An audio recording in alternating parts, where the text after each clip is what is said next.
What is this? Episode 4? Episode 4. King of the Court.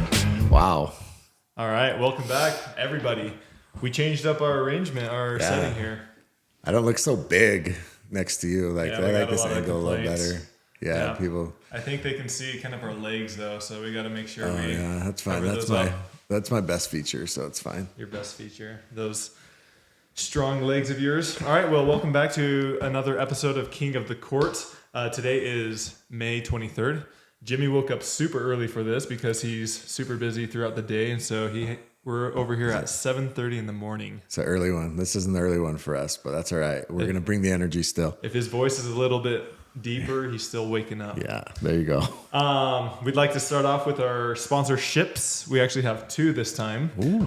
So the Pickler, they are continuing to sponsor this podcast. The Pickler Shop, they are an e-commerce platform where you can buy almost anything pickleball related: paddles, bags, balls, nets, everything.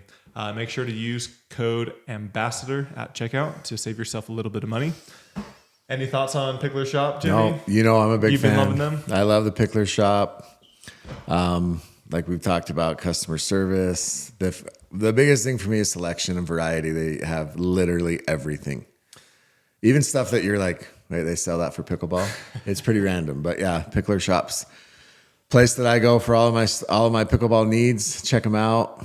And yeah, everyone wants a free code, or at least a discount code. Use code ambassador to save yourself and support our channel a little bit. And then our second one is a new one. It's called Mod Balls. Jimmy, you have had Mod Balls. You've purchased them from me in the past while using my code. Yes. How were they? I'm a big Mod Balls fan. Mod Balls, I think the best part about them is it's like a little protein ball on the go. You can have them with you at all times. They're individually wrapped, individually packaged. And yeah, you need a quick snack, quick pick-me-up, a little bit burst of energy. You can put them wherever you want. Backpack. You can put them in your pickleball bag. I eat them between matches. Mod Balls honestly are heaven sent in my opinion. And Yes. they're delicious. Agreed. I like to eat them throughout tournaments. During matches, in between matches, it's really good. It gives you that sustained, clean energy to keep you going throughout the day when you're competing. And not only can you use it for pickleball, you can use it for working out, basketball, football, almost any other sport. My wife, it's funny because my wife, she loves them. This is one of her favorite sponsorships of mine. And so she gives them to our kids because they're seriously one of the only things that they eat for snacks. So use code LUNG10 at checkout to save yourself a little bit of money. Alrighty, so this last weekend was PPA Atlanta Open. Yeah. So first, before we get started, we have some pretty serious business we need to cover just really quick. What's that? At the end of the last podcast, Oh boy, here we go. talked about Rob Cassidy, Rob Nunnery, and if they had made a PPA final before. And I did not believe you. You and didn't I still believe don't me. Believe you. You're fabricating stuff. And I did a little research. I couldn't do it on the spot. Should I wasn't quick censor enough. him right now? And just to be clear, they made the 2021 finals of the Texas Shootout. They played Ben Johns and Matt Wright. I believe it was the very first tournament that was aired on Fox Sports. And I mean, I wasn't wrong. They got blasted, but it went 3. I think game 2 was close. The other 2 weren't. It was over in a matter of minutes. I think they had to fill airtime with Dave Fleming humming. But at the end of the day, I was correct. And I believe that our viewers need to understand that. Jimmy is 1 for 1 on his memory, his recollection. 1 for 1. Let's not talk about my Atlanta Open predictions, but I am 1 for 1 on past tournaments. So Atlanta Open, real quick. Let's Congrats. start with singles. What happened? Where were you? So I tuned in on Thursday. I was like, let's go Tyler. Oh, wait, he's not there. Singles was a weird story, something that you hear about in movies. So I've been waiting quite a while for this thing to come out. And essentially it was USA Pickleball's fault. And this is something that we could definitely talk about in the future podcast or even this one. But the paddle testing is very, what's the word? Just very, it's not clear. And so what happened essentially is Vulcan, they've been trying for a while to get that paddle to pass, and they told me that USA Pickleball called them and told them that it did pass. And so that's why I signed up for singles. I was training for it. I was ready. I was signed up for it. I booked a flight earlier than normal to get in a day earlier, and I was ready to go. The day that I was supposed to leave to go to Atlanta, I got a call from my sponsor saying, we have some really bad news. And I said, what is it? And they said that USA Pickleball just called them again. And they said, actually, somebody else came back and tested it, and it didn't pass. So it passed originally. It passed originally. You signed up. You're on your way. You paid for your flight. You paid for everything. And then when you're about to leave, they said, oh, actually, we had a second person test it. Exactly. And now it doesn't pass. Exactly. And so they told me that. And then I called PPA, said, hey, I can't play singles. Can you withdraw my name or have somebody take my spot? They said, sure. And then guess what happens 3 hours later? I kid you not, 3 hours later. Oh, just kidding. It did pass. Oh, just kidding. It actually did pass. Oh my gosh. Yeah. What a night. What? Like that can't happen in a professional sport. Yeah. It can't happen. Yeah. Like that has to be fixed. Yeah. Like what an absolute nightmare. Yes. So I was actually extremely disappointed. I was training for this. I was practicing. I was getting ready for it. So this paddle is officially approved now. It is. And it was the whole time. They just screwed up. Yep. So I mean, I won't share them, but you did share some text messages with me. It sounds like the testing process is just extremely subjective. Yeah. Literally, it's like, oh, maybe not. Oh, yeah, it might. It almost as if they go off of feel as opposed to an actual, like, cut and dry test. Yeah. I'm not the engineer or a scientist or anything like that, and so I don't know all the tests that they run, but I do know that they ran them multiple times, and almost every single time they were getting different readings.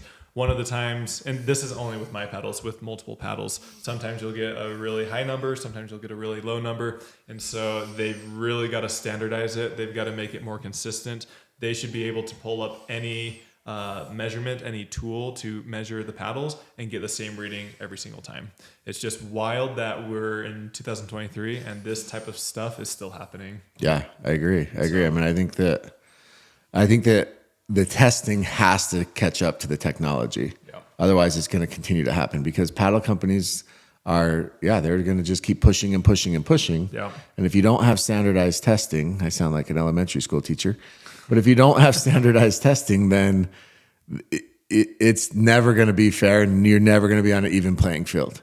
And what's going to happen is you're going to see players start jumping to who is spending the most money developing the fastest technology. And yeah, it's like when the carbons came out, right? Everybody jumped on the carbon bandwagon, or as many as they could. I mean, you had people playing with carbons that were sponsored by Paris Todd, for example, was sponsored by somebody else, and she's still playing a carbon in tournaments. And then when the tournament ends, switching paddles and holding it like she was using that the whole time. Yeah. And so we're going to see that happening. And I think if these paddles, I think the paddle sponsors need to come. The paddle manufacturers need to come together as well, and they need to play an active role in this. I think they've actually formed a little council or group, if you call it. And I know a couple of them are on it, but I just don't know how much they're pursuing it. Because this stuff, it just can't happen. Yeah. And the thing that makes me the most mad is that USA Pickleball told my sponsor Vulcan initially that it had passed. Yeah. They told them that, and then they went back on that. Yeah, and then they went back on going back on it. Yeah, like, hey, just get, maybe. Exactly. And everyone knows my stance. I actually don't think paddle testing is that big of a deal for doubles. I think singles, it does make a difference. But, I mean, in Newport, I think Sarah Ansbury got tested, and it was, 0.05 or 0.5 or something like that over the allowable limit. And I don't think that 0.05 affected their win. Their 11.5, 11.3 win. You don't think that 1 mile per hour she gained off that delaminated paddle? But I think they need to standardize stuff and make it quick. Yeah. Speaking of paddles, there was like these pickleball forums are some of my favorite places to go and feel better about myself. Make me realize that I'm not as dumb as I look when I read some of the I've comments. seen some of your comments. out Well, there. some of mine might not be, but there's some wild comments on there. And that will definitely be a segment that we do on the podcast where we just go through the comments. let's and just read the comments because honestly, it's entertainment. But there was a guy that had a full breakdown and full video of J.W. Johnson just switching paddles mid-match. No big deal. I think people switch paddles. Maybe it broke. Maybe he didn't like the way the feel of one. But he had this full breakdown like it was this massive conspiracy that... Was he thinking that some of his other paddles were juiced differently? Or I don't know. He was like, why would J.W. Johnson switch paddles in the middle of a match? And watch how he slides it out of his bag. And look what happens. It looks like he's looking away so nobody sees him. Like it's some big like conspiracy. You've switched paddles mid-match before, right? I have. I don't do it often, but I Yeah, have. but you have, right? Like it's not... I don't know. And maybe you're just mad at your paddle. I've been mad at my paddle. I've thrown one over the fence and grabbed a new one. Like maybe you're just upset. Like it could be the exact same paddle, but anything to just switch up the momentum. The funniest story, and I'm not good at telling this story, but you know Zane Affleck. Yeah. Oh, yeah. One of the OGs of pickleball. Zane, if Zane didn't have a screw loose, he could be a professional pickleball player. High level, I think. He was my partner for a solid year or so. But Zane has a screw loose. Anyways, I wasn't playing with him when this happened, but he was at a tournament, and this is when they started testing paddles, and people were afraid of paddles getting banned or something like that. And so he was playing a match, and one of the opponents said, "Hey, you got to check his paddle." And right when the ref came over to say, "Hey, can I see your paddle?" I kid you not, he grabs his paddle and hucks it over the fence. So she Stop it. Yeah, see? So you can test it now. Yeah, go test it. Go climb that fence. Go find it in the bushes. Huh? Oh my gosh. There's so many stories about that guy. Yeah, see? There's no evidence, so you can't. Yeah. But he literally grabbed it and hucked it over the fence right before Honestly, I'm not surprised. Yeah. All right, moving on. Were there any big matches you saw or you liked? So let's start. I mean, there's a lot about the Atlanta Open to unravel, but let's start. Well, first of all, the venue was beautiful. Really good setup. Yeah. The stands were filled. They had a really cool shade structure. Let me ask a question about the stands real quick because I was watching Championship Sunday and it looked like I assume they're tennis courts normally. Yeah, it's one stadium tennis court. Okay, because they had cut it off, and so some of the fans were like past the pickleball court, like looking over to the side, trying to. But the actual center court was pretty amazing. Like, yeah, it was pretty impressive. Weather other than Thursday was good, right? Yes, singles was rain pretty delayed. bad, which is why you had. Well, I actually thought you would have had a lot more people dropping out, but since there was so much cooler temperatures and the rain delay, I think more people didn't drop out because of those factors. They could rest up a little bit. Exactly, they're able to rest up. They had 2 to 3 hours in between matches rather than 20 minutes. Some people still did drop out, so that was one prediction you were wrong on. You claimed there would be 15 people, so you're 1 for 2 now. My bad, but. That's because I'm going to blame the temperatures, but there are still 87 people in singles. By the way, speaking of singles, in the points draw for singles and in the points draw for doubles, Dobrin and Roddy won singles, and Dobrin and Roddy won doubles. And the points draw, the two guys that beat Jack Sock. Yeah. So I don't know what that means, but good for them. They can't make the main draw, but they're beating the points draw. So maybe Jack Sock he should play qualifiers. How about that? Wild card. So let's go. Yeah, we'll go singles. Let's go men's singles. Okay. So I think the big story was Connor Garnett's run. Yes, Connor Garnett is a solid singles player. He is a good singles player. He got some really good drives. In fact, you would have played him had you won your first round. Was he in that bracket? Did he play Alex Newman? I don't know. I was supposed to play Alex Newman. Yeah. He won, and then he played Tyson McGuffin. And then okay, yeah. But yeah, so Connor had a great run. He gets to the finals. Well, so they rain delayed, right? So they ended up playing the semis the next day in the morning. I think one of the finals was played that day, and then the other. And then Connor and Jake Tyson. Wait, no, the semis. Okay. Yes. Yep. The semis was played the next day, right? No, Connor played Jay that day. Oh, okay. Yeah. And then the other one I think was. Okay, that makes sense. Yeah. I think. Yeah, and then so the JW and Connor played in the finals. I mean, J-Dub is just, that dude is just solid. Like, I will say, I was watching that match there. Jay DeVilliers was playing great the first game. He was up, I believe, big, 7-2, 7-3, 9-3, something like that. And I think he was up 10-6 or 10-6 or 10-7 at least. That's crazy. Yeah. And then, yeah, so, I mean, the thing that we've talked about a lot is, you know, tennis guys are going to adapt faster to singles. As much as I hate to agree with this, Alshon tweeted a tweet the other day, and he said, "I think that the best singles players will be those that have the biggest serve and the biggest return." Yeah, and I agree with the serve part. I don't know about the return part, but the serve part. So I hate to give him credit, but Alshon did upset Ben Johns. He did, and then he lost the next round, but that's okay. Yeah, he did also tweet out that he backs his shit up. Sorry, but there we go. He said, "I may talk a lot, but I back it up." Yeah. What are your thoughts on that? I mean, I think it's a funny tweet to send out. I mean, yes, he beat Ben Johns, but then he lost, and then he didn't medal. And then in mixed, he went 0-2, and then in men's, I think he went, what did he go, 1-2, 2-2? Yeah. He didn't do much better. So whatever backing it up means, yeah, you know, I guess it means different things for different people. But good for him. Yeah. Congrats. Someday he'll find a podium. What did they say? Even a broken clock is right 2 times a day. Yeah, exactly. So, I mean, good for him. Ben Johns is coming off of a however long layoff from singles. I will say, I mean, that was when it was kind of rainy. I was watching that match as well, and because you couldn't play singles because the USA Pickleball. Just saying. Exactly. And it was a little bit windy, and this was on the grandstand court, and on the backdrop wasn't tied down, and so it was blowing into the person's back. Oh, okay. And Ben Interesting. was really frustrated about that. Yeah. And yeah, I think Ben was just a little bit annoyed with some of the rain delay, weather issues, everything like that. Christian played great, no doubt about it.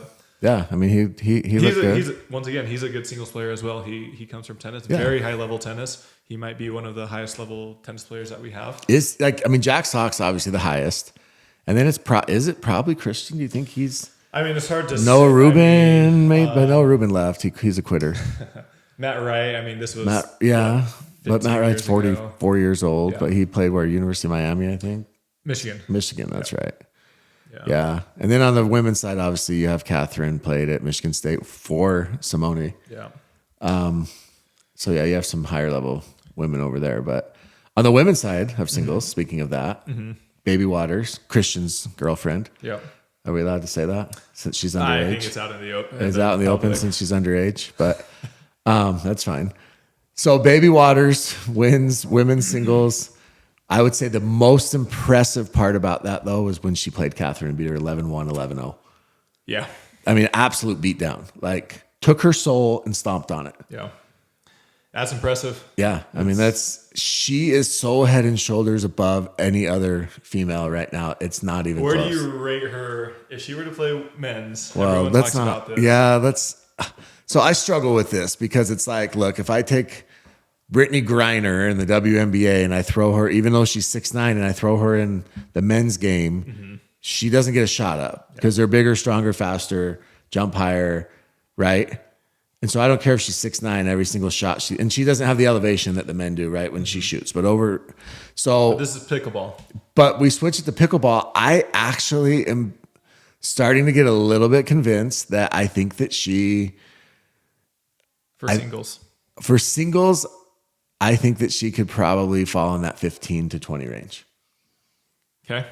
What do you think? I would say closer to 20 to 30. Okay, that's fine. The men's singles players are tough. Yeah, I think they are tough. I think, and she plays singles against. I mean, she said that she trains with JW. Yeah. And she trains. Well, I mean, JW mentioned that. So Georgia, here's an example. Georgia is a very good women's singles player.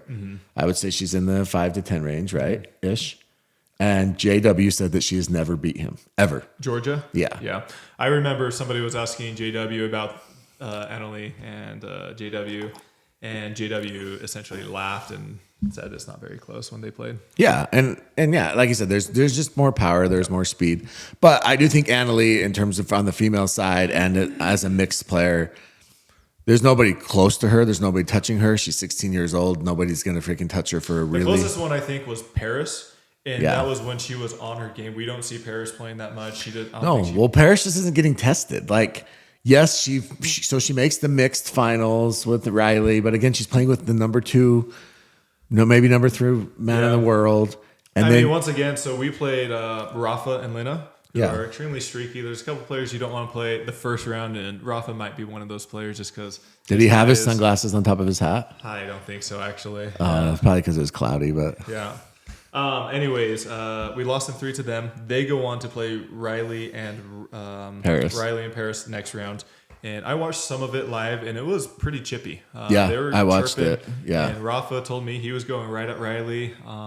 Anyways, they were up 9-6 in the third game. Yeah. Rafa and Lena were up 9-6 against Riley and Paris. And had they won, I guaranteed everybody would be talking about how bad of a showing it was for Riley and Paris. Yeah, for sure. So it's just a matter of literally 1 to 2 points. yeah, exactly. And then they end up making the mixed final, and then they didn't have, it wasn't a terrible showing in the mixed finals, but again, I think that Paris hasn't been tested playing APP. We've talked about this, it's just different. And yes, maybe in the APP you play one match like that. Maybe in the APP, maybe you get 2, but you don't get 6. You don't get 5 in a row where every single match is high level, and there's no rest, there's no breaks, there's no days off, there's no easy opponents.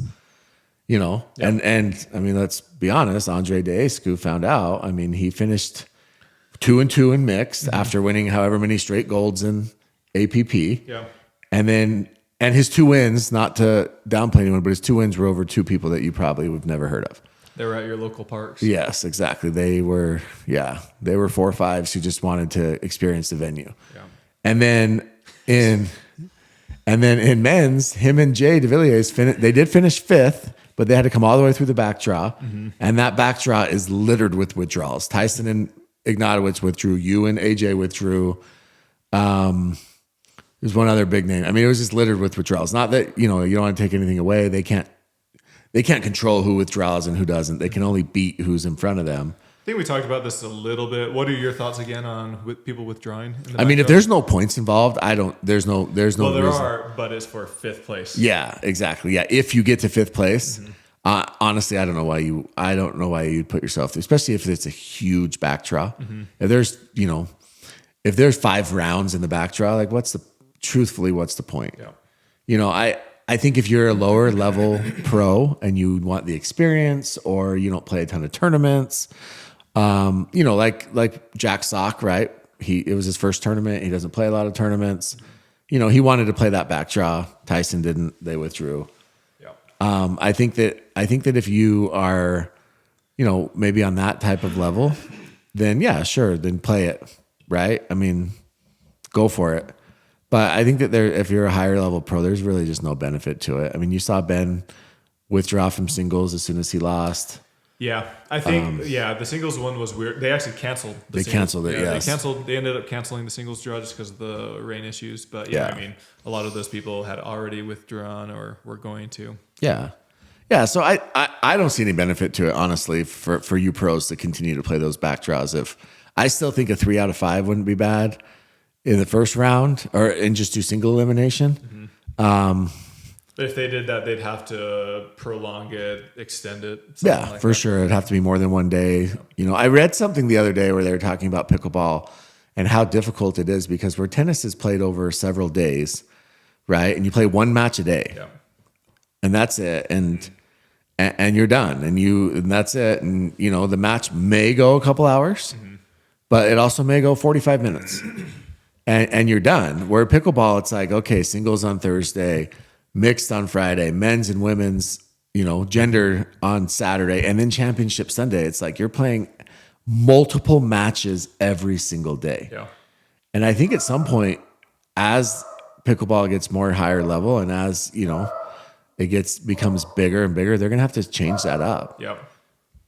No, I agree. I've had a lot of people ask me, "Hey, what is more tiring?" Because I come from tennis. What is more tiring, tennis or pickleball? Yeah. And it's a little bit difficult for me to answer that question, just because, like you said, tennis is played over multiple days, over weeks. Whereas if you're winning in pickleball at a pickleball tournament, then you could play anywhere from 4 to 6 matches easily in one day. Yeah. And so if you're comparing, I always tell people this: if you're comparing one pickleball match to one tennis match, almost always a tennis match is going to be more tiring, more difficult. Yeah.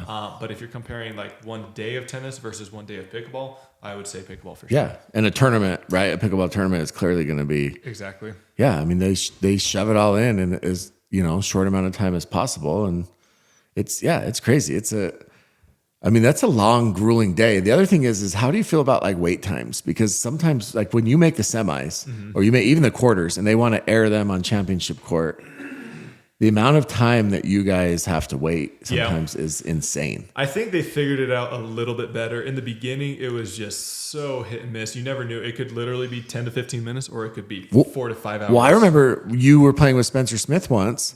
And it was hours, and you guys like went home or went back to wherever you were staying and slept and like napped and went to lunch and like Spencer went to the mall and like Yeah, I think it's getting better. I think basically the best thing is just dealing with expectations, just letting players know, hey, it's going to be 2 hours, it's going to be 3 hours. But before it was just a mystery. You had no idea when it was going to be. Yeah. And so now that they're dealing with expectations a little bit better, I think it's a little bit easier. Yeah, that's good. I like that. So it's good that I think, like you said, they're going to fine tune it. They're going to figure it out. It's going to get better and better. Let's switch real quick. Let's talk about men's doubles just for a second. Okay. Thoughts there? Well, first let's go you and AJ. Yeah. We won our first one in 3. The team was actually pretty decent. Yeah. And then we played Tardio and Connor Garnett. I was not expecting Connor Garnett to dink as well as he did. He dinked probably 5 to 10 times better than I thought he was going to. Okay. And Tardio is really... I was talking to somebody over there and they called him a baby AJ. He's kind of similar to AJ. He's got very, very, very high ceilings. Yeah. But he also kind of goes for low percentage shots. He loves to flick 2 inches off the ground. Yep. Yeah. Yep. He was birding very well. Really? Yeah. He was jumping in front of Connor. Anyways, they got the first game. We did not play good at all. We got smashed, I think 11-3 or 11-5. And then the second game we won. And then the third game, we got up 6-4. And then after that, they kind of ran away with it. They made the semis, didn't they? Yeah, they ended up beating Jay and Andre the next round. They were a good team. Yeah. They were a good team for sure. So Tardio has made back-to-back semis with 2 different partners. Garrett Whitehead. Yeah. And with Connor Garnett. Like that. That's pretty impressive. Yeah, I think that first one he made with that was a little bit of a fortunate situation. Sure, he definitely had a great draw there. He had a very fortunate situation. If he can do it next tournament, that's very impressive. For sure. And obviously, we know Garrett. We played with Garrett. Garrett's a local. Yep. So it's an impressive run by Tardio. Tardio's young. Was he? Is he 17? He's 17. 17. I was talking to him. He's a really nice kid. I like him a lot, actually. Yeah. He's from Bolivia. Yeah, that's right. He moved here when he was 14 years old. Okay, so he hasn't been here very long. Yeah, he's good. I think he's another one he's up and comer. I think he's going to make some noise. He already is making noise. Mm-hmm. So they had a pretty good run. But at the end of the day, it's Ben and Colin's tournament, and they decide who's going to, Yeah. It's wild. I did not watch the finals actually, but I did see some of the highlights and everything like that. And one of the comments that Ben said PPA posted was they are interviewing him and they're like, does it get easier or harder after you played this partnership so much, Matt and Riley? And, do you know what Ben said? No. I briefly saw it. So they beat him in 3, 11-7, 11-7, 11-7. Yeah. 7-Eleven should sponsor them. Yeah. But he said Slurpees for everyone. It becomes easier and harder at the same time. And one of the reasons he gave for it being easier is because you play them so much, you begin to understand their patterns pretty well. Yeah. And so that makes sense. It's kind of interesting. I've talked about this a lot. I think partnerships, I think they should experiment a little bit more. So that's what I was going to ask you. So one thing real quick, watching that, Ben and Colin dinked middle the entire time. That's literally all they did was they dinked middle and then they waited for a speed up. Mm-hmm. There's that guy, I think it's Jim. Your buddy. Jim Ramsey or whatever. Kloss, that's it. Think. Yeah. Yeah, who does all the stats. Yeah. And he basically posted his stats and Riley sped up like 40 something balls in the 3 games, like insane amount. Colin sped up 0 in the first game, not a single one. 3 in the second game, and I think 1 or 2 in the third game. That was it. And so, yeah, they essentially just wanted Riley and Matt to try and speed it up. Matt's percentage was stupidly low. Like, it was really bad. And so, yeah, it just seems like the Johns brothers have figured him out. You know, ever since Matt and Riley beat him once, they've beat him like 6 or 7 times in a row. They're like 15-2 against him all the time. Like, it's just wild. And I agree with you. I think that at this point, I know Matt and Riley won last weekend, but also Ben and Colin weren't there. Yeah. I think at this point, like, Riley's got to switch it up. I do think Riley is the clear-cut number 2 or number 3 player in the world. Behind, you know, it depends on how you view Colin. Do you view Colin as number 2, or do you view him as number 2 because he plays with Ben? Because he technically is number 1. Or number 1, yeah, because Ben hasn't played as many tournaments, right? So the question is, you know, who could Riley Newman play with that could beat the Johns brothers? I thought about that quite a bit. Well, not quite a bit. I thought about it a little bit. Because I have one name in mind that I think. You're going to say me? Well, besides you, obviously. I think whoever plays with Riley, they're guaranteed quarters and probably even semis. Yeah. Almost guaranteed. Yeah. If you can't get to at least the semis with Riley or JW. Well, except when he played with, who was that? His sponsor that one time. He played for some Rockets tickets allegedly. Yeah. His MLP team guy. We may not. Was maybe. it Tim Klitsch or Tim Parks? Oh, Tim Parks. That's right. And they got smashed. And maybe we shouldn't talk about that. But yeah. So let's. I have one name that I think could beat them. Who? JW? JW. Yeah. With JW's hands, with his game, and with all of Riley's speed ups, because Riley loves to speed the ball up. I don't know if JW likes the Johns brothers. I don't think he does well against them. I feel like that might be a bad matchup, actually. Well, what just about think Dylan? Dylan's got fast hands too. I think Dylan would do better with Riley than JW. I think both of them would handle Riley's histrionics better than, you know, like they would just sit there and ignore it. Yeah. I mean, those two are freaking stone-faced killers when they're on the court. Yeah. But yeah, so I mean, I think one of those two would be better than Matt. I mean, I just feel like Matt is still a solid player, but look at him and Lucy. They're not having the success they once had.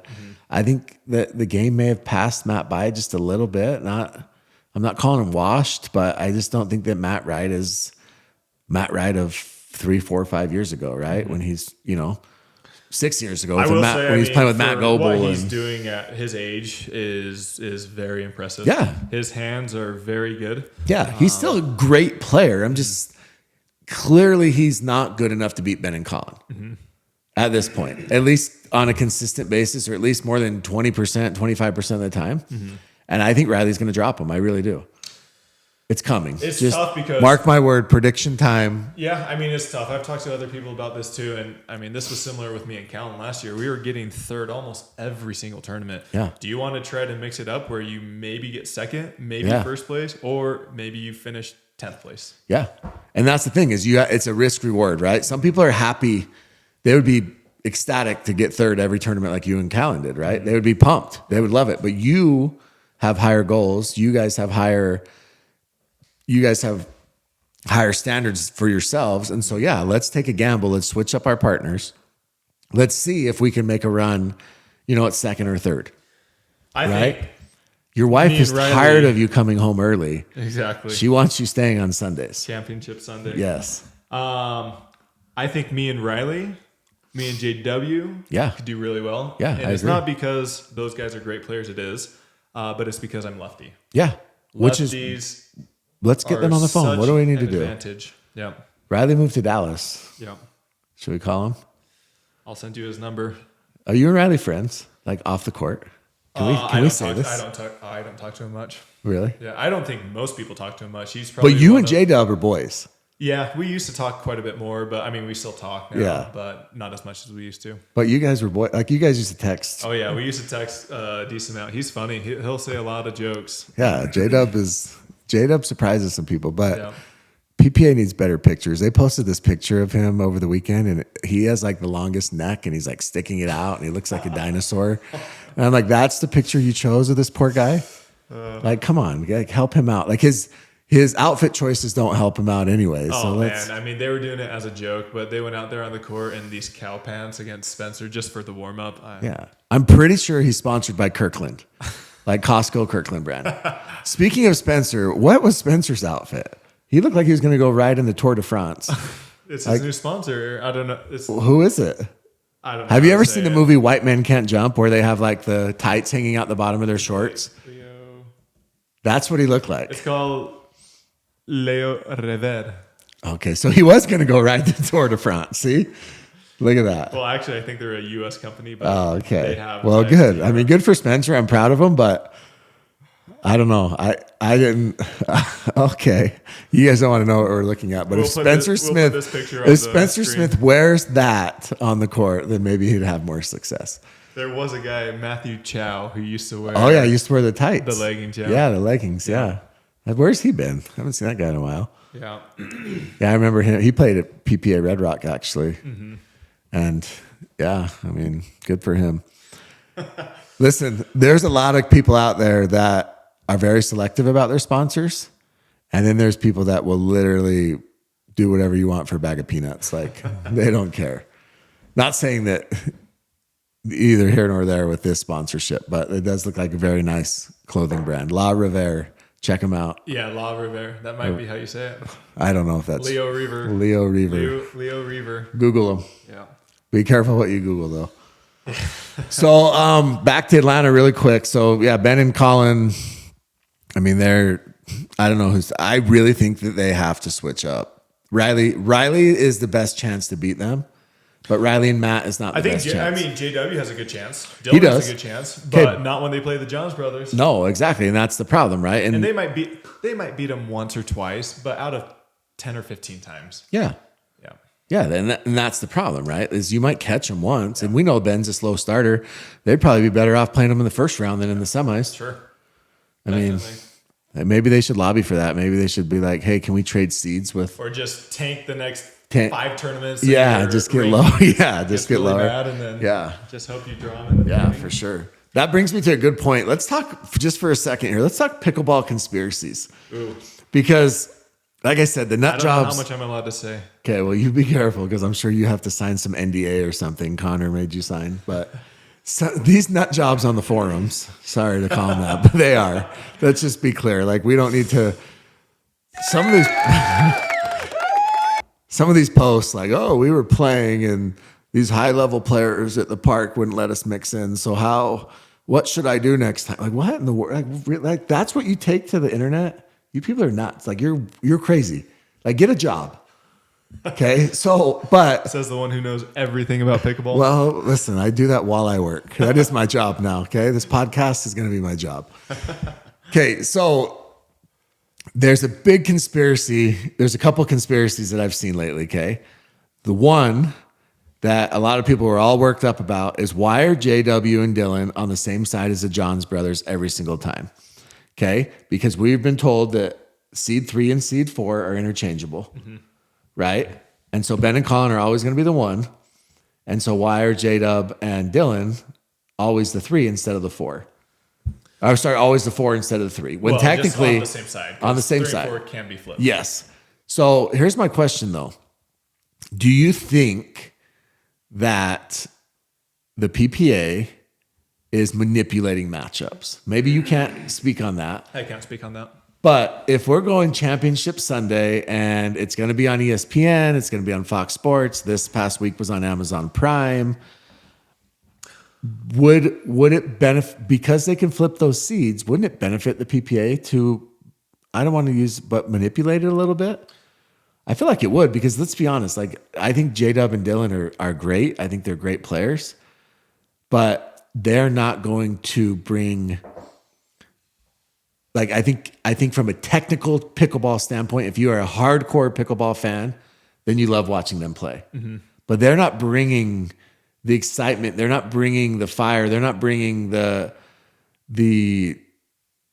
trash talking that Riley Newman and Matt Wright will bring against the Johns brothers. Yep. And so if you can manipulate that, so that's your final matchup, I think that your ratings are going to be higher, and it's going to be more of a draw. You got your tinfoil hat on right now? I feel like it. I'm asking if you think maybe you, like I said, that was one of the conspiracies that was thrown out. It makes sense to me. I don't know if it's right or wrong, but at the end of the day, I'm kind of curious if Yeah, I mean, I'm not going to say too much on it. I will say that is a very valid question that you have, and it's been brought up in the past with us players.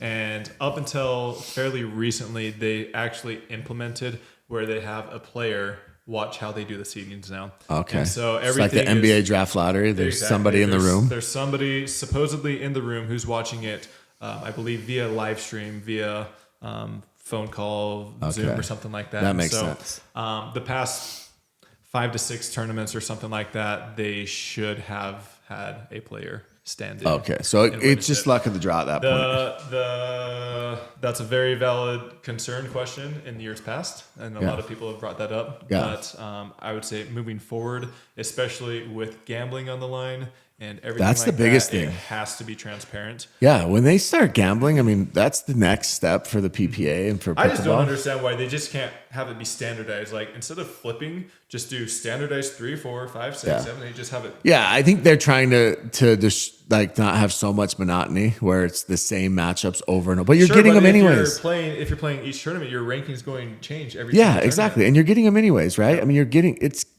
not going to change. Ben and Colin, look, every single sport, the top guys are always in the end, right? That's how it works. That's how sports work. There's always a GOAT. There's always the number one player. Which LeBron lost last night. Let's go Nuggets. Yeah, Nugs, big sweep for the Nugs. Did you see him like choke out Gordon with his arm? Yeah. I don't know how he didn't get more than a technical for that. They did a double technical for that. Listen, I was shocked. I'm a LeBron fan, so I better be careful in this. But the Nuggets played really well. Nuggets are great. Jokic is ridiculous. Who would Jokic be a good pickleball player with his hands? No, he'd be so his slow. length. Dirk wasn't bad when you played that pro-am. Dirty Dirk Nowitzki. He was okay. Yeah. He grew up playing tennis in Germany. Yeah, but he plays padel as well. Oh, he does. Yeah. But at 7 feet, like that's tough. Yeah. Okay. So that's one theory. So I get that conspiracy.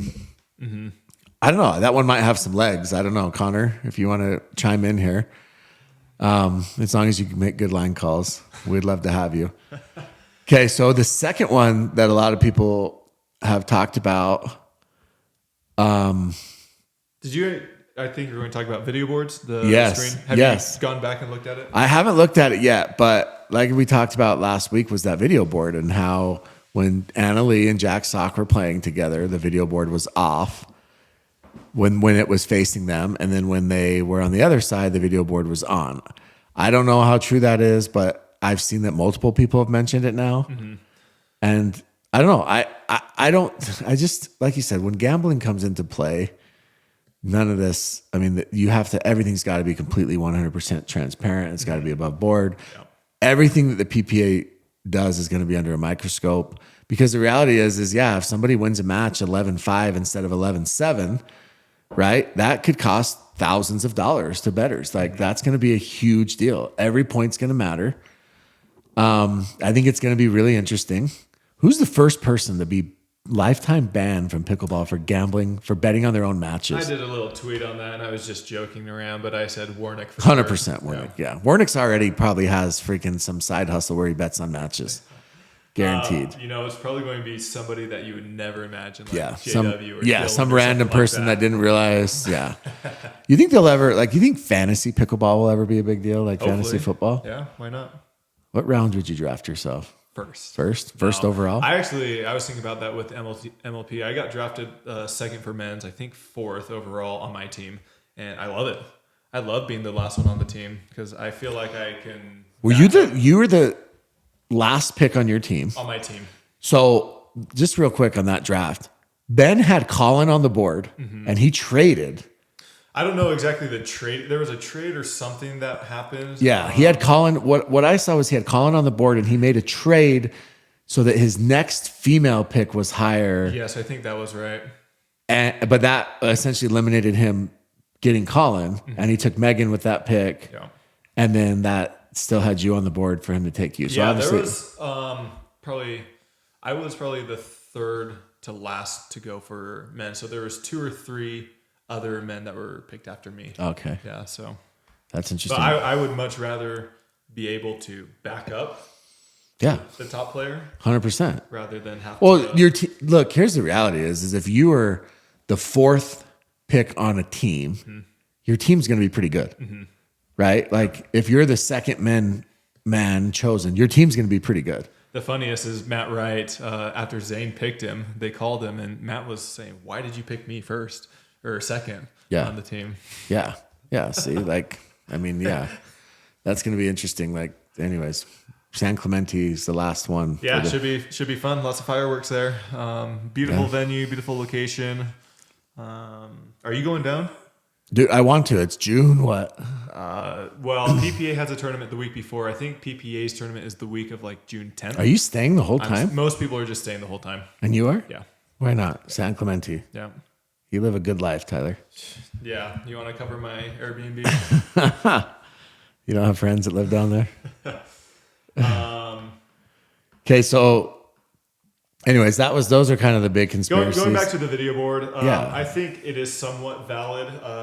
If you play in the morning or evening, the colors really do make a big difference. If you're playing in the middle of the day, it doesn't make that much of a difference. But I've heard a lot of conspiracy or people talking about that, but I have yet to see anybody really back it up with hard facts or with proof of it. Yeah. And so, How do you feel, not conspiracy, but maybe just distraction-wise, about Tyson McGuffin using a white paddle with gold lettering? they're going to ban it, and it's going to be soon. Yeah. I mean, Yeah. for a guy that bitches so much about, There you go. so much about everything, I swear that dude skirts the rules, like gets as close as he can sometimes. His serve. His paddle. Leia sent out a tweet that basically said that somebody switched paddles in a match with her, and the paddle that they switched to in the middle of the match ended up getting banned. And she said it was somebody from Red Rock Paddlegate. So that had to be Tyson or Salome. I saw you sent me that tweet, and I don't know who she was referring to. I would assume it would be Tyson. Did they play Tyson in mixed or? Her and Rettenmeyer, they did, didn't they? Let me look. Yeah. Yeah, I mean, I it's, think there's been a lot of chatter about the white and gold, but I mean, we've talked about this before. But you literally lose the ball completely for even if it's a tenth of a second. Like that hinders your ability to play on the ball. yeah. And that really makes a big difference when balls are coming at you so quickly. Well, and then she, I mean, Daescu uses a white paddle too. Yeah, his is a yellow paddle. Yellow paddle, Yellow and blue. Yeah. I mean, that might be even worse. Thing I'll say is, up till now, I would actually give the manufacturer the benefit of the doubt, just because people didn't really start talking about this up until this year that I've ever heard. Then they're just looking for like colors that pop and Exactly. like, aesthetics, but now, right? Moving forward, I think every manufacturer, they should know that it really does hinder the player's view and playability. And so if a manufacturer goes out there and knowingly creates a paddle, white or yellow, that blatantly blends in with the ball, distracts the ball, or distracts you from seeing the ball, then in Elisa's words, you are a cheater. You're a cheater. You're not a good person. A terrible person. Yeah. They didn't play them, so I don't know who she was talking about, but yeah. yeah. I think it's going to be banned within the next It's got to be 2 months. Yeah. I would hope so. And I think if they listen to the players, it'll definitely be banned. I mean, Maybe not for singles because you're normally not in close proximity. Yeah. But doubles, when you're especially those 14 guys, feet like you apart. said, like a Rob Nunnery who hides the ball and waits to the very last second. A guy like that with a white paddle, I mean that could be huge. Even Riley Newman, right? That two-handed backhand flip. I was playing with and people's eyesight is so vital in pickleball. I was playing with, do you know this guy, Raphael Ziebenschein? You don't? I don't. He's an OG. He played some tournaments with Ben Johns, Matt Wright. Anyways, he has contacts or something with his eyes, and he couldn't even see the ball if there were shadows. Like he would totally That's lose crazy. it. And I played with him against. And let me guess, you sped up balls right to his face. No, the I whole was time. with him. Oh, so okay. he was complaining about any ball, even if there were slow balls coming with him when there were shadows on the court. Oh, interesting. Like he literally. But you guys always have I mean, there's always shadows to deal with and things, right? Usually. Yeah. Anyways, the player's visibility is so vital. Pickleball's wild because like the elements suck for pickleball. Like wind, I'll literally check the wind, and if it's more than like 6 miles an hour, I'm out. You're out. Yeah, like I'll go indoors. Shadows, like we have tons of parks obviously here that have pickleball courts, and they have these big trees, and you're like, oh, this is a big beautiful park, until you realize that the shadows are all over the court and you can't see anything. Yeah. Like it's making the case for indoor courts more appealing. Yeah, I mean, I just think that, I don't know, I'm fair weather. Maybe I'm a fair weather pickleball player, and I need temperature controlled indoor courts like the Pickler, right? Definitely. Check them out. Nearest Pickler. Yeah, Coming to Pickler a shop. town near you. Real quick, before we go to our favorite section, our questions section, who are you playing? So Texas Open. Yep. Who So are you playing I'm with? doing a round 2 with AJ. So hopefully we do a little bit better. He told me, everyone's got excuses. So AJ's excuse was that his sister just had a baby and he was kind of helping her. And so he was just at the house a lot, not really practicing before last tournament. So we'll see AJ, come if we're on. able to get a little bit more practice in. AJ, seriously?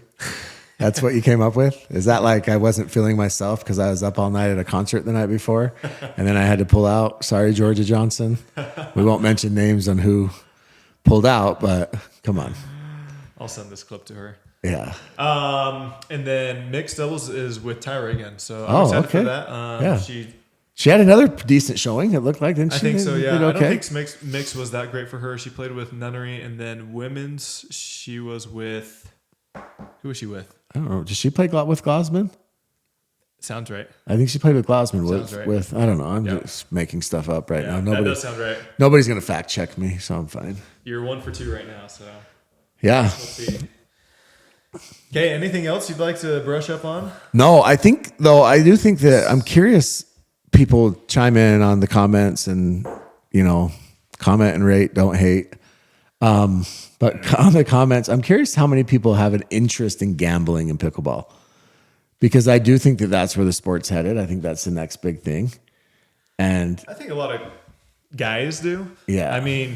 I'm very into tennis, basketball, not so much into football, but I personally have never done official gambling where I've gone to a casino or signed up online or anything like that. So I don't know. I'm sure there's going to be a lot of people that do, but I don't know. For your average fan, I don't know if they will. I'm just curious because pickleball feels like it could be so manipulated from a gambling perspective. Mm-hmm. Like, it's going to be interesting because I do know that I was talking to Connor. I do know that they are putting limits, like very small limits. Like you can only bet like $50 to $100 on a match. Yeah, right because now. I think that like, and they're going to see how that goes. Yeah, because I think that like someone like, a Ben Johns, for example, right? You go and put whatever the odds are on Ben John. It's like, I don't know if they're going to do it on just tournaments only, if they're going to do it on individual matches, but yeah, can you imagine like you've got money on the line and, say it's -4, which means that, you expect them to win by 4 points, for instance, and they get a freaking net cord and it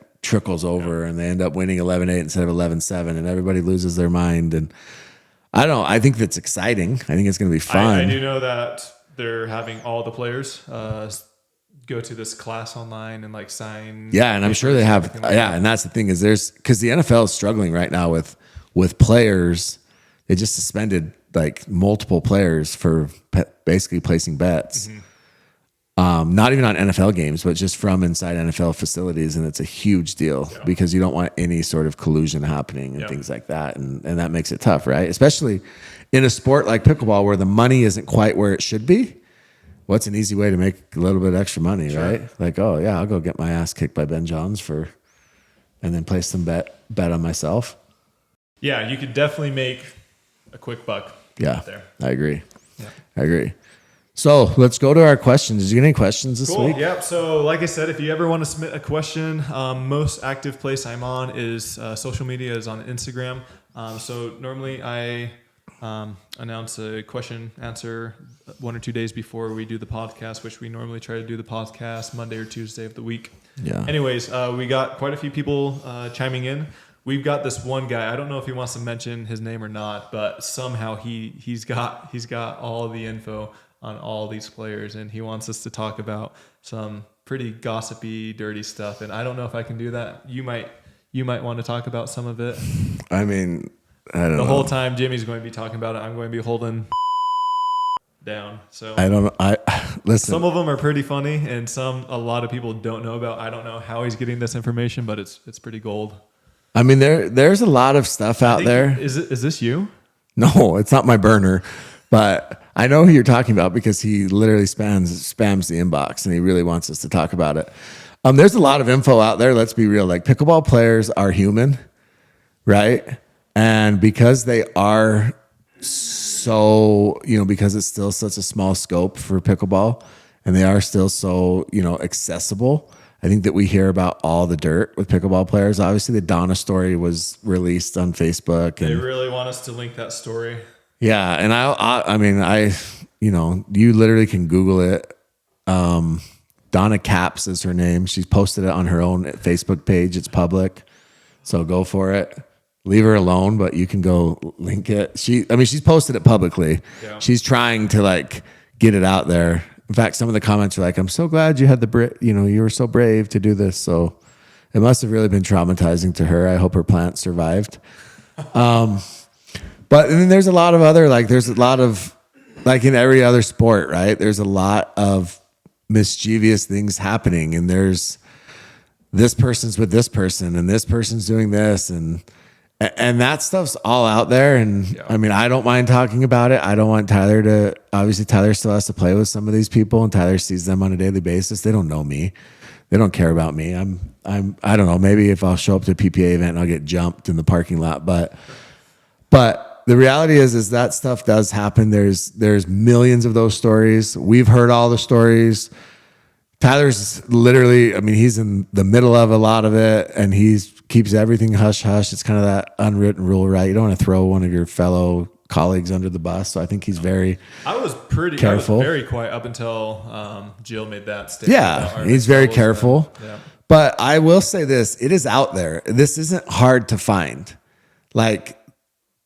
There's a lot of things out there that, and a lot of just for example, Christian Alshon and Annalie Waters has been a thing for a while. Go look at some of the interviews. They're like, Annalie, who's your favorite player to watch? Oh, Christian Alshon. Nobody wants to watch Christian Alshon. He's nobody's favorite player to watch in pickleball. He's the tweener king. Yeah. Yeah. He's the teen cradle Robert King, but, oh my gosh. But nobody wants to watch him play pickleball. And then that was who Annalie Waters said was her favorite player 7 months ago. So it's kind of weird.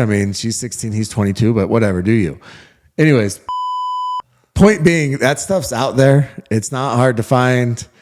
There's a player that we talked about in the last podcast, and his wife literally went on an absolute rampage on Instagram, and it's 15 pages long, and she lays it all out. And if you really want to know about people's personal life and their dirt, it's there. Trust me. If you want to know about, why their podcast no longer exists, then you can go find it and you can see. And yeah, like I said, there's a million things. If you want to know why Christine McGrath got a Franklin deal at the same time Ben Johns did, it's available, even though there's a 20-year age difference. Anyways, he's canceled. To the questions. All right, awesome. So we're going to rapid fire these. We got Zach Calante. You have any tips for shorter players? Jimmy, thoughts? Shorter players? You're a little bit on the bigger side. I've been called a lot of things. Short hasn't been one of them. How tall are you? I'm 6'2". Okay. So yeah, I don't have any tips for shorter players, but I would have guessed, there's a lot of shorter players, professional players. Ben Newell is what, 5'6"? Yeah, something like that. Short players, tall players, you're all going to have pros and cons to it. Yeah. Short players, they're generally going to be quicker with their feet, with their hands. You're not going to be able to get jammed as much in the body. Yeah. Yeah, that's a big thing, right? Also, I think shorter players, you're going to have to move your feet more instead of using your length, right? I actually think there's an advantage there. See, I said I didn't have any tips, and I do. I think there's an advantage there because you don't get as lazy. I know that with me, I'm a little bit taller and I have pretty long arms, and so for me, I get lazy, and I'm lazy anyways. But I get lazy and I reach for balls instead of moving my feet and getting to them because I know that I can get there and I can reach, and I don't have to, exert as much effort, where a shorter player is going to have to move their feet and get there. And that's actually better technique in the long run. And you're not going to create any bad habits. Yeah. I would just say use it to your advantage. Really hone in on your agility, your speed, be able to jam players, be able to shift more. So when bodies come to you, it's going to be a lot easier for you to shift with your forehand or backhand. But yeah, short has its advantages over being tall as well.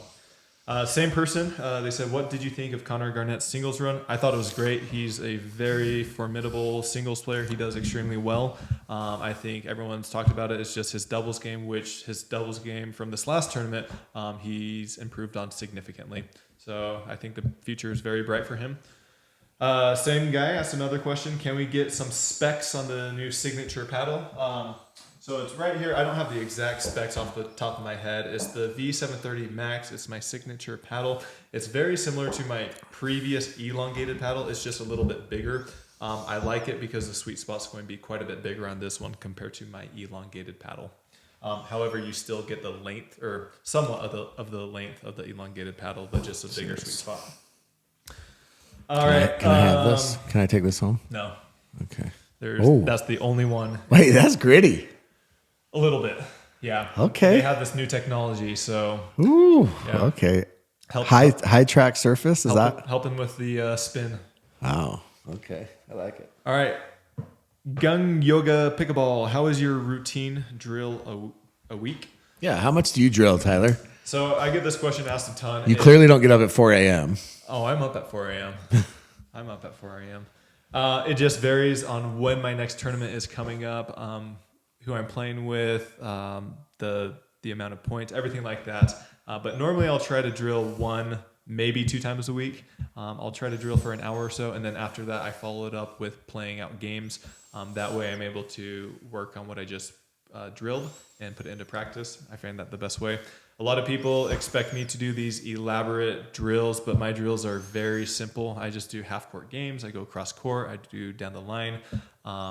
I play mini games to 5 to 7 points. I like doing the mini games because it puts more pressure on you. It simulates more of a match experience, a match feel. So many of these players, they play practice matches and they do well in practice, but then they go to tournaments and they don't do that well because they're not used to that pressure. You get used to that pressure by keeping score, keeping track, putting yourself in those situations when you're down 5-4 and you're going to 7, when you're down 6-5 and you're going to 7. So I really like playing those types of games. All right, Mentality asked, how much does a pro player make? Oh, that's a good question. What are your thoughts? Well, my understanding... For this year, 2023, what do you think the pros will make? I'm going to say that, obviously, I think Ben's the GOAT, and I think Ben's going to be in the 7-figure range. The 7-figure range. I think he's going to be very, very high 6-figure, so low means 7. He's over going $1 million. I think if we're talking sponsorships, yeah, I think everything sponsorships, prize money, etc. I think Ben's going to probably close in that high 6, low 7 range. That's obviously because I know that his YOLA deal is pretty freaking big. Yeah. So I would say that, but I would say the majority. So say you're 10 to 20 range. I would say 10 to 20. Honestly, you're probably going to be in the low 6 figures. What's low? Like 1 to 200? Yeah. 2, 3? 1 to what I would say like 125, 150,000 if you're 10 to 15 range. Okay. I would say that in the 5, anywhere from 2 to 10, you may approach, 200,000. Because my understanding is this, is that a lot of times these paddle sponsors, and you can speak on this if you're allowed to, will pay you a certain X of your prize money, whether it's 3, 4, or 5X of your prize money.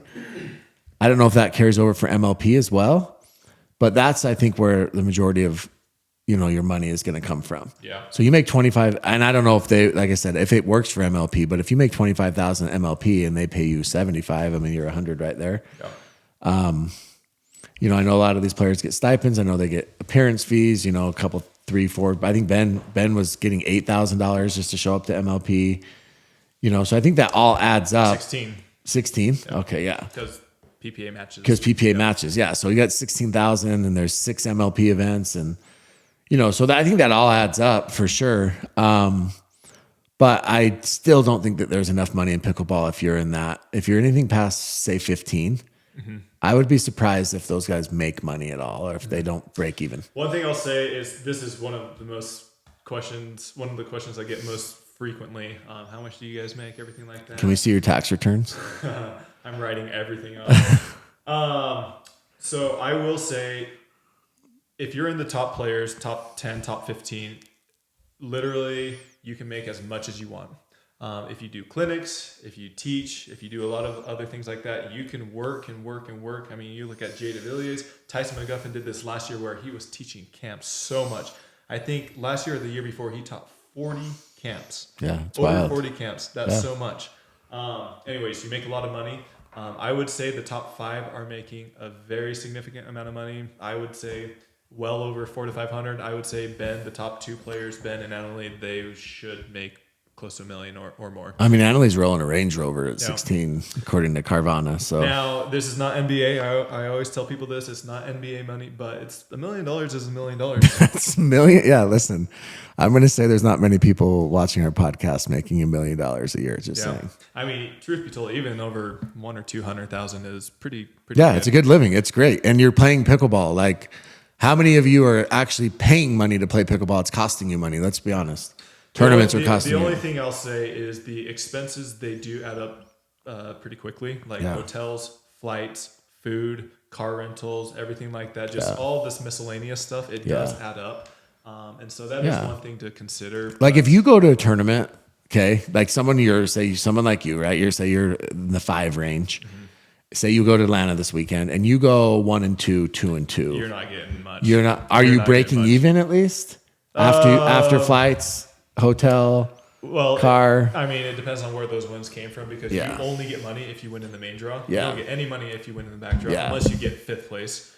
And so it all just depends. And then your sponsors play a big role in it as well, like you said. Some of the sponsors will match your prize money. Some will just give a straight out bonus if you get gold, 1,000 or 5,000, whatever it is.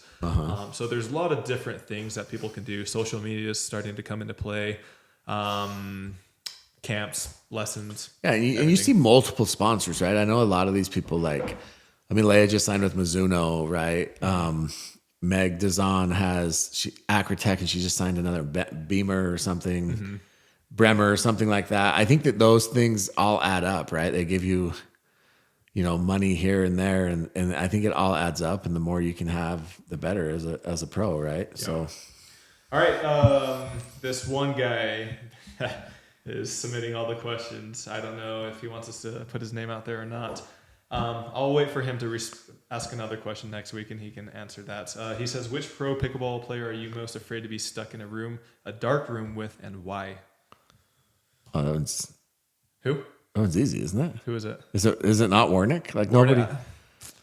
I think Warnick would be funny. There's got to be somebody out there. For a minute. Somebody else out there. I mean, I don't know. Sherry? That could be interesting.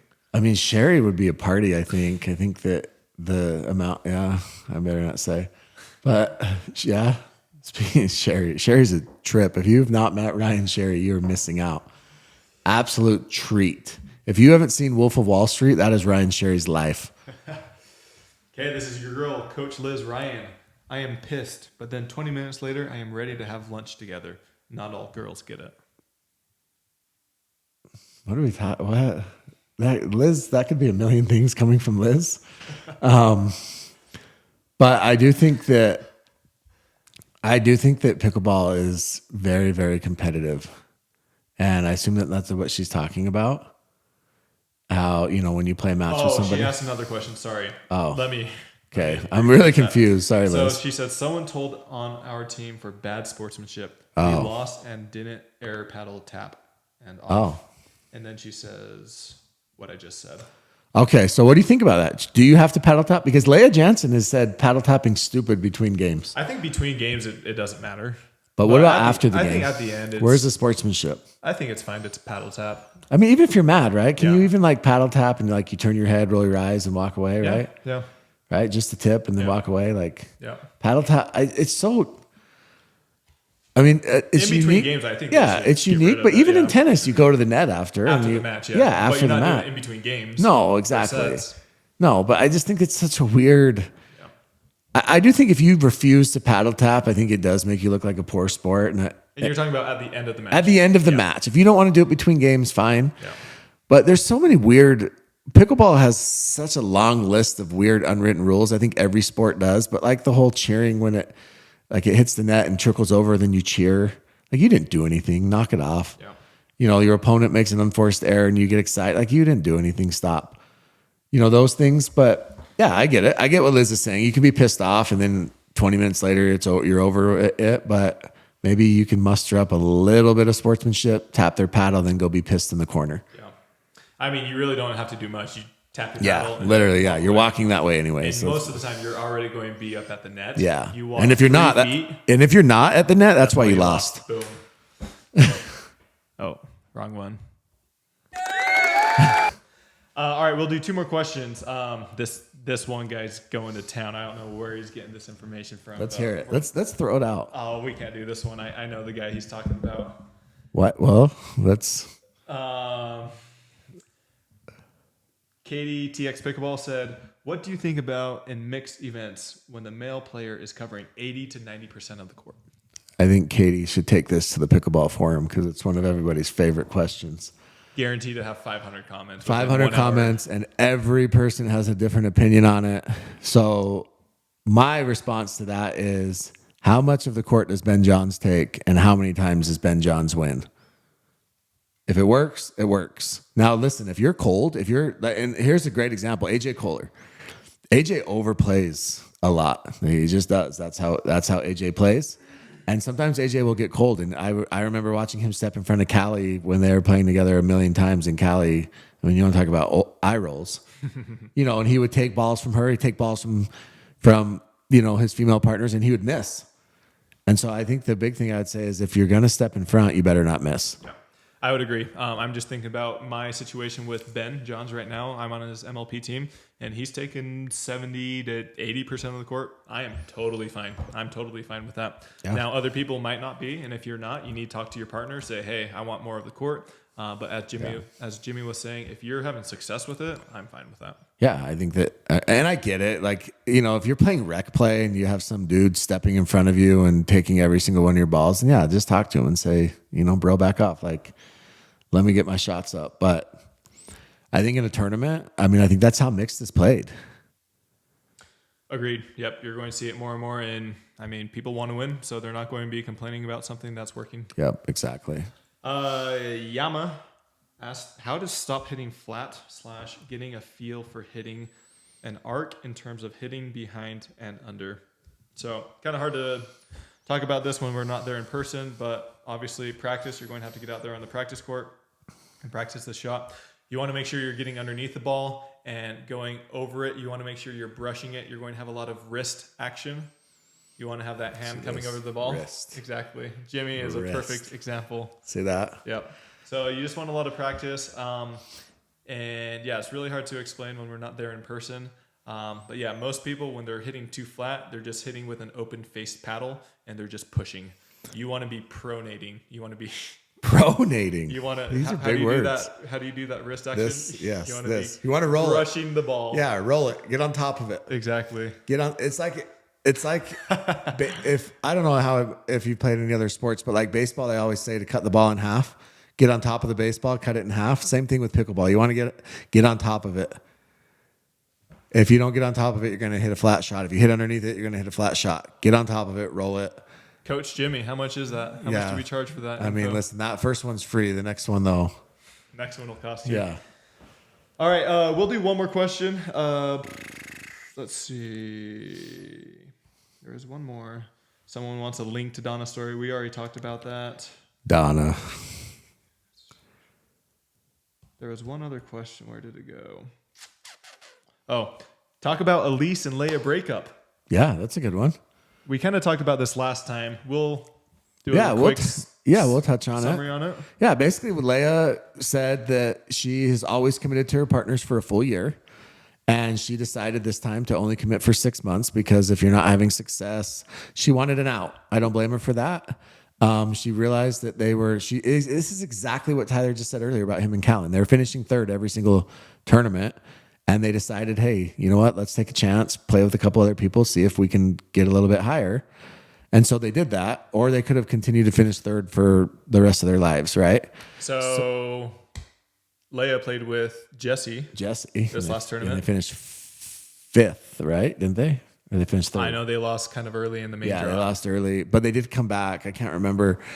But it's the same thing, right? So essentially the same thing that you just said is Leia wanted to take a flyer, and she wanted to see if they could get, a little bit of a higher, because And so Elise, the problem with this one is, and I don't know if, we're going to start some drama here, but Elise did not play in this tournament. And the rumor is, I'm going to start rumors. What's the rumor? Now. The rumor is that Elise was a little bit blindsided by the breakup and didn't have time to find another partner. That Leia was very open about the breakup and pretended that it was a mutual decision, but it doesn't sound like it was. But contrary to popular belief, Leia did not block Elise's number for calling her multiple times. Just throwing that out there. That has been confirmed to us. All right, I keep saying this. One last question by T-Tam R. Wild. How long does it take for you to decide if the partnership is going to work out? I say 3 tournaments. That's it. If not, maybe sooner. Most of the time, if you know it's not going to work out, within 1 tournament. You might want to do 2, maybe 3 tournaments just to confirm. But yeah, I do 2 to 3 tournaments. And Leia and Jesse finished 5th, yeah. Wow. Finished 5th. Nice. Congrats to them. Yeah. Anything else, Jimmy? No, I think that's it. So this weekend, Texas. Next weekend. Yeah, next weekend, Texas. So we'll probably do a preview next week. Let's do a preview. Monday or Tuesday. Guys, if you're watching this, please check us out on Spotify. Also, as Jimmy said, comment, rate, but no hate. Check us out you can on hate. I'm used YouTube. To it. Subscribe. Like this video. It does help us with engagement and kind of pushing these videos out to a new audience. If you guys like it, tell everybody, tell your friends, have grandma listen. Once again, thank you a ton to our sponsors, picklershop.com. Make sure to use code ambassador at checkout to save yourself some money. And also our new sponsor, Modballs.